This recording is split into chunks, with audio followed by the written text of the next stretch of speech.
Hi Math, I'm Andy.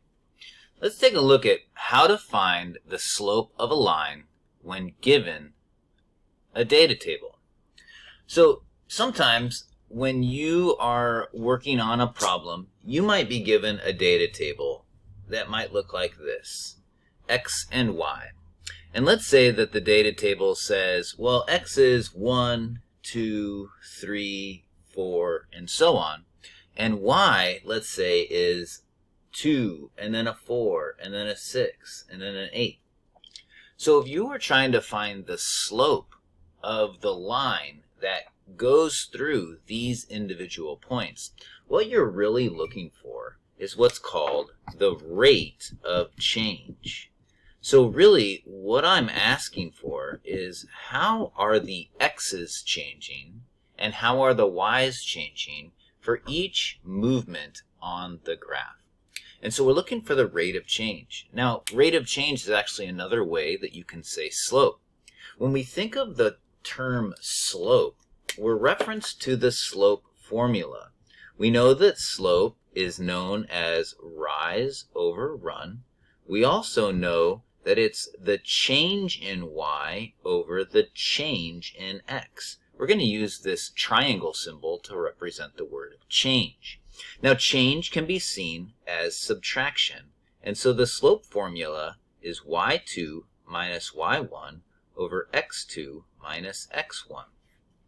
Now, this is our slope formula, and since we have a data table, each of these actually represents a point, so we could just plug these into the equation and solve it. But another way to think about this is just actually looking at the change on the graph. When I look at the x's and I ask myself, how is the x value going from 1 to 2? How is it going from 2 to 3 and from 3 to 4? I see that there is a constant rate of change of adding 1 to each point.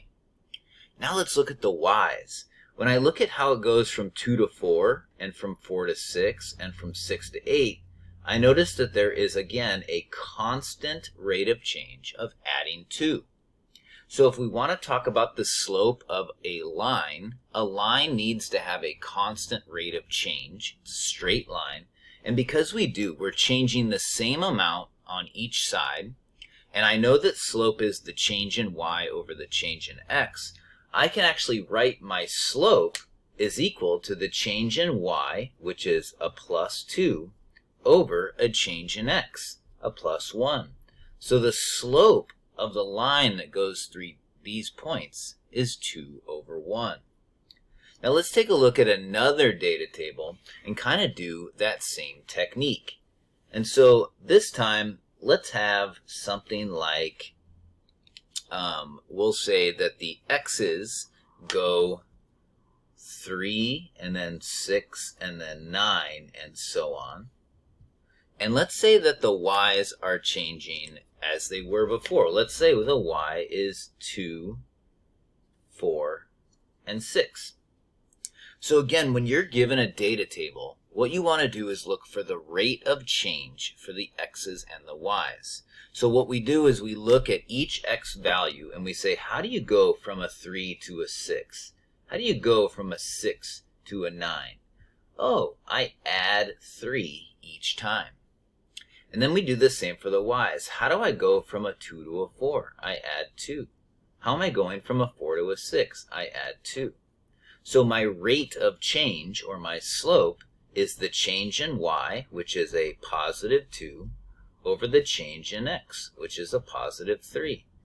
We use the letter m to represent slope in the equation y equals mx plus b, and so we would say that our slope is 2/3.